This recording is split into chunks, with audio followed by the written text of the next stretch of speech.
Hi YouTubers, forgive me, I'm actually at work right now. I hope none of my employers ever see this video.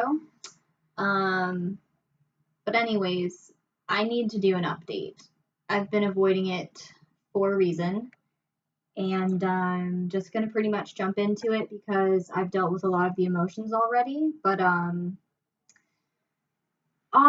January 23rd of 2018, this year, Jill and I lost our second pregnancy.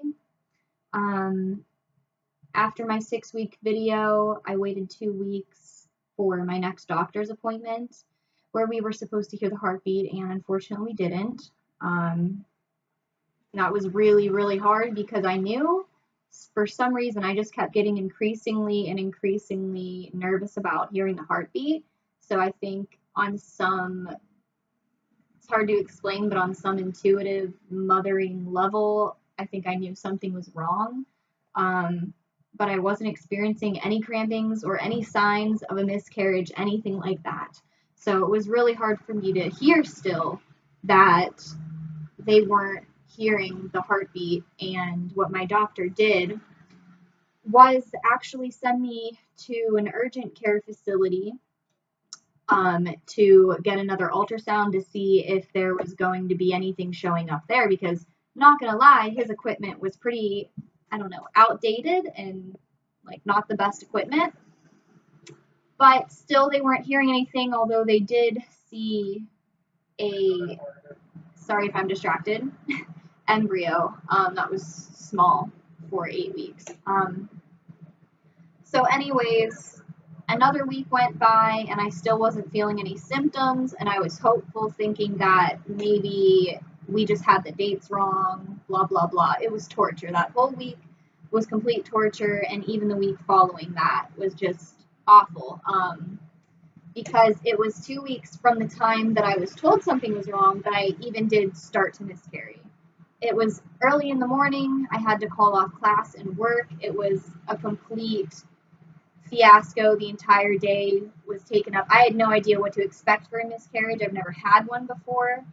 I would say if you're someone that is watching this video that wants to know more about it, I could tell you what I experienced, although you need to keep in mind that it's going to be different for everybody probably in my case, and I don't want to scare you, but I'm just going to give you all the facts, because if it happened to me, there's a slight chance it could happen to you.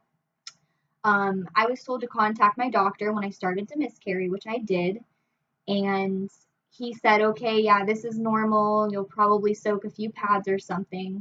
And hours kept going by, and I was still bleeding pretty heavy, actually really heavy, and it just wouldn't stop. So I told him exactly what was going on, and he said, if you feel that you're concerned, you should go to the hospital, without even saying you should go to the hospital. So I went to the hospital, and after being there for a while, I started to feel more intense cramping throughout the day. It kept getting worse, and it was actually like just very similar to labor pains. I mean, there was hardly a difference. It was like early onset labor. You can't really walk much. You have to lay down. It was very painful. I was very irritable because it was taking a long time for me to get a room in the hospital. When I finally did, the staff was very nice and everything like that, which I really appreciated. But not long into the visit at the hospital, I was told that I was actually hemorrhaging and that nothing was really coming out like it was supposed to. It was just blood. Sorry, TMI, but that's just the truth. You need that stuff to come out because that could be leaving you at risk for infection or other complications. So I did end up getting a DNC, which is dilation, yes, and cartridge procedure, and they do put you under for that. It's full anesthesia. So I can tell you a little bit about that. Pretty much as soon as they gave me the anesthesia, I was out. I had no memory of what happened. Thankfully, I was not one of those people that was like waking up during a surgery. That didn't happen to me. I did wake up, however, and a little funny thing, I guess, the only kind of positive thing that happened from that whole day was I laughed at myself because as soon as I woke up, I was demanding to know this nurse's name. I'm like, what is your name? Where am I? Who put me here? What's going on? Like, I had no idea what was going on. And that is common with anesthesia. It will wear off, but you also might have a little bit of memory loss for like a day or two. Like, I couldn't remember all the details from that day at the hospital, and that's common. So, yeah. Anyways, it's been a struggle for my boyfriend and I. We're just really hanging in there. I mean, I've been a wreck emotionally for the last month. I mean, it's now February 23rd. So actually, it's been exactly a month since this happened. I wasn't ready to post a video about it yet, but I'm glad that I've opened up about it. And I just wanted to update my channel because through the bad and the good, I am here to inform people that just want to know things, that are going through the same thing, and they need to know, hey, there's someone out there that this is happening to as well, and maybe I can reach out and talk to you because it's really hard. And I don't have too much else to say except at the moment, I'm not thinking about trying again. We do need to heal from this, and I'm focusing on school.